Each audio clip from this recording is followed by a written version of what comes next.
Capítulo 44. Elizabeth llegó a la conclusión de que el señor Darcy iría a visitarla con su hermana al día siguiente de que ésta se instalara en Pemberley, por lo que decidió no alejarse de la posada en toda la mañana. Pero se equivocó, pues sus visitantes se presentaron un día antes.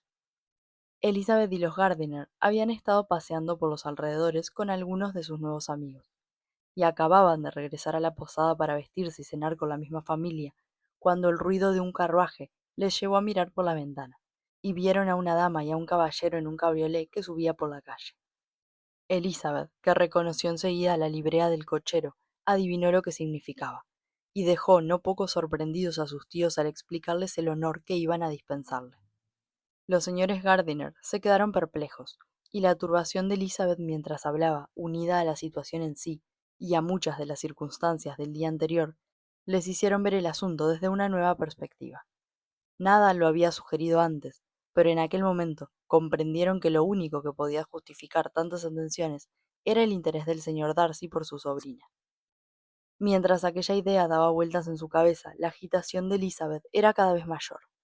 Ni siquiera ella entendía su nerviosismo, pero entre otros motivos de inquietud, le asustaba que la parcialidad del hermano hubiera exagerado sus cualidades, y más deseosa que nunca de agradar, tenía miedo de no estar a la altura de las circunstancias. Se apartó de la ventana, temerosa de que la vieran, y mientras iba de un lado para otro de la habitación, intentando serenarse, las miradas inquisitivas y asombradas de sus tíos solo empeoraron las cosas. La señorita Darcy y su hermano aparecieron, y llegó el momento de la temida presentación. Elizabeth advirtió con asombro que su nueva conocida estaba, cuando menos, tan aturdida como ella. Desde su llegada a Lambton, había oído que la señorita Darcy era extremadamente orgullosa, pero después de observarla unos minutos, comprendió que solo era extremadamente tímida. A duras penas logró que le contestara algo que no fuera un monosílabo. La señorita Darcy era alta y de constitución más robusta que Elizabeth, y aunque acababa de cumplir 16 años, su figura estaba formada y su aspecto era elegante y femenino. No era tan guapa como su hermano, pero su semblante reflejaba sensatez y buen humor, y sus maneras no podían ser más amables y menos afectadas. Elizabeth, que había esperado encontrar en ella una observadora tan perspicaz y segura de sí misma como el señor Darcy, sintió un gran alivio al descubrir que abrigaba unos sentimientos tan diferentes. Acababan casi de llegar cuando Darcy le comunicó que Bingley también pensaba visitarla, y apenas había tenido tiempo de expresar su satisfacción y de prepararse para recibirlo, cuando oyeron a la escalera los pasos raudos del joven, que se apresuró a entrar en la habitación. Toda la indignación de Elizabeth contra él había desaparecido hacía tiempo, pero, de haberle quedado alguna, se habría disipado ante la franca cordialidad con que se dirigió a ella al verla de nuevo. Le preguntó por su familia en general, aunque con mucho afecto, y se condujo y habló con el buen humor y la naturalidad de siempre.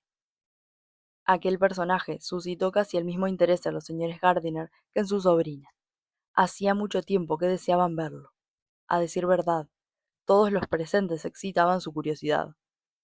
La sospecha que acababa de asaltarles sobre el señor Darcy y Elizabeth les animó a centrar su atención en ellos, aunque lo hicieran con tanta vehemencia como discreción, y no tardaron en convencerse de que al menos uno de los dos sabía lo que era amar.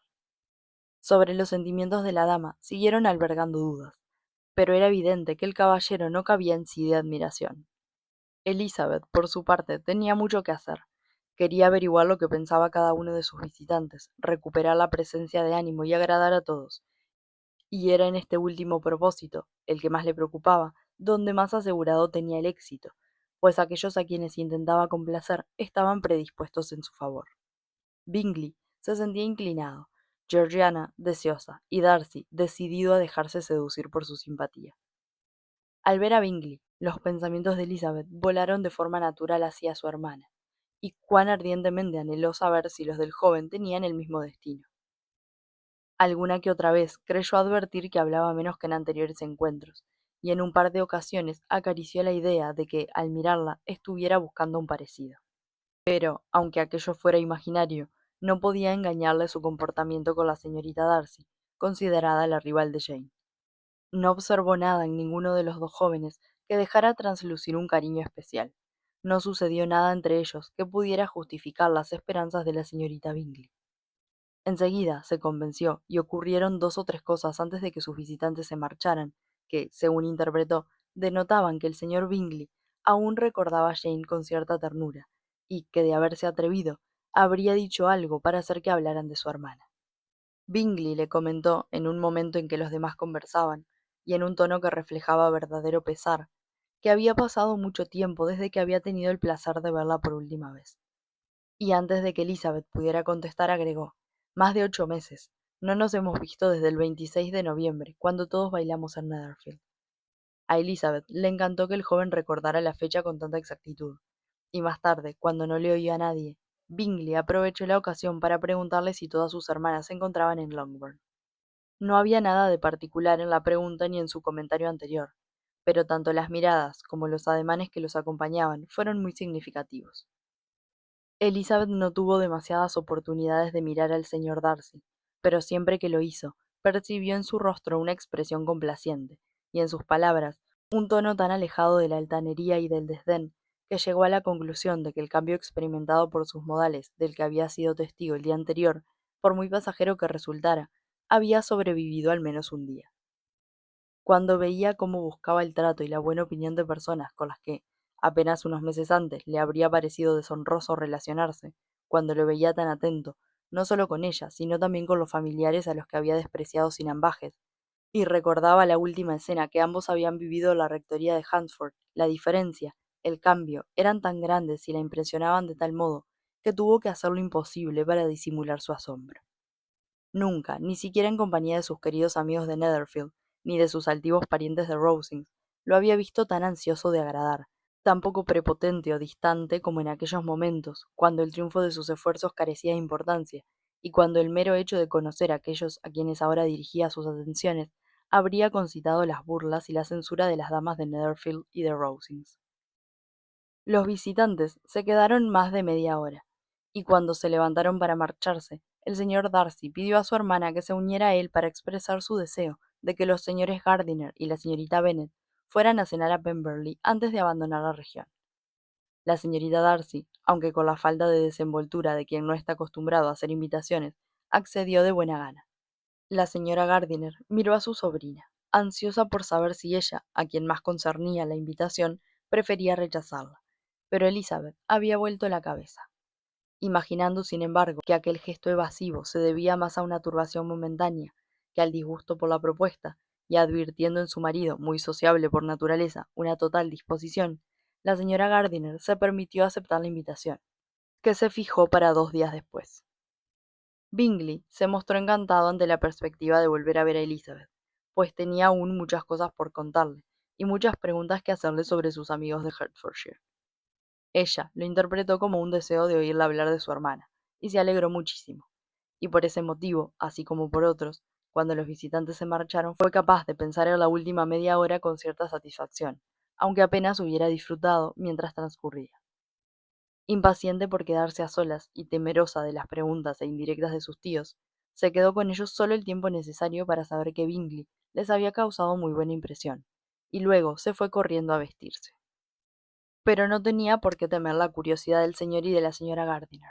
Lo último que deseaban era forzarla a hablar. Era evidente que su sobrina conocía al señor Darcy mucho más de lo que ellos pensaban. Era evidente que él estaba muy enamorado de ella. Había muchas cosas que les interesaban, pero nada que justificara su indiscreción. Lo que ahora les preocupaba era tener una buena opinión del señor Darcy. Les había tratado de un modo exquisito. No podían ser indiferentes a su cortesía, y si hubieran tenido que definir su carácter basándose exclusivamente en sus propios sentimientos y en la información del ama de llaves, nadie que hubiera tratado al señor Darcy en Hertfordshire lo habría reconocido. A los Gardiner les interesaba, no obstante, creer cuanto decía el ama de llaves, y comprendieron enseguida que las palabras de una criada tan respetable y que lo conocía desde los 4 años no podían rechazarse alegremente. Tampoco sus amigos de Lambton habían oído nada que restara valor a su testimonio. Solo podían acusarlo de orgulloso, y posiblemente lo era, pero, aunque no lo fuera, no hay duda de que eso podían pensar de él los habitantes de una pequeña población de mercado que la familia Darcy jamás visitaba. Tenía fama, sin embargo, de ser un hombre generoso, y de hacer mucho bien entre los pobres. En cuanto a Wickham, Los viajeros no tardaron en descubrir que no se le apreciaba demasiado, pues, aunque se sabía poco de sus discrepancias con el hijo de su benefactor, era notorio que al marcharse de Derbyshire había dejado muchas deudas que el señor Darcy se cuidó más tarde de saldar. Los pensamientos de Elizabeth, por su parte, pasaron más tiempo en Pemberley que la noche anterior, y aunque la velada transcurrió lentamente, no duró lo suficiente para que lograra decidir cuáles eran sus sentimientos por uno de los moradores de aquella mansión, y pasó 2 horas sin conciliar el sueño tratando de averiguarlo. Era indudable que no lo odiaba. No, el odio se había desvanecido hacía tiempo, y casi desde entonces se avergonzaba de haber sentido algo parecido a la animadversión. El respeto que le inspiraba el convencimiento de que era un hombre lleno de cualidades, aunque al principio le costara reconocerlo, había dejado de contrariarla, y se estaba convirtiendo en algo de naturaleza más amistosa, gracias al testimonio tan elocuente en su favor que había escuchado el día anterior, y que daba una imagen admirable de su carácter. Pero sobre todo, por encima del respeto y de la estima, había algo en su interior que no podía pasar por alto, y era la gratitud. Gratitud no solo por haberla amado en el pasado, sino por quererla aún lo suficiente para perdonar la irritabilidad y la acritud con que lo había rechazado, así como todas las acusaciones injustas que habían acompañado a su negativa. Quien debía considerarla, Elizabeth estaba persuadida, su peor enemiga, parecía ansioso, en aquel encuentro casual, de conservar su amistad, y sin ninguna muestra indelicada de afecto ni nada que llamara la atención en su forma de tratarla, buscaba la buena opinión de sus tíos y se empeñaba en presentarla a su hermana. Semejante cambio en un hombre tan orgulloso suscitaba en ella, además de asombro, agradecimiento, pues sólo podía atribuirse al amor, el amor más apasionado, y como tal, despertaba unas sensaciones en absoluto desagradables que tenía deseos de alentar, aunque no pudiera definir. Ella lo respetaba, lo apreciaba, le estaba agradecida, y sentía verdadero interés por su bienestar, y sólo necesitaba saber hasta qué punto deseaba que ese bienestar dependiera de ella, y hasta qué punto, y a fin de contribuir a la felicidad de ambos, debía utilizar el poder que aún creía poseer para que él volviera a cortejarla. Como la señorita Darcy había tenido la extraordinaria cortesía de ir a verlos el mismo día de su retorno a Pemberley, donde había llegado a media mañana, tía y sobrina decidieron imitarla, aunque no pudieran estar a su altura y tener alguna atención con ella. En consecuencia, les pareció muy oportuno devolverle la visita la mañana siguiente. Y eso es lo que acordaron. Elizabeth se alegró mucho, aunque cuando se preguntó por qué, a duras penas supo qué contestarse. El señor Gardiner se marchó poco después del desayuno. La noche anterior le habían reiterado la invitación a pescar, por lo que se había citado a mediodía con algunos caballeros de Pemberley.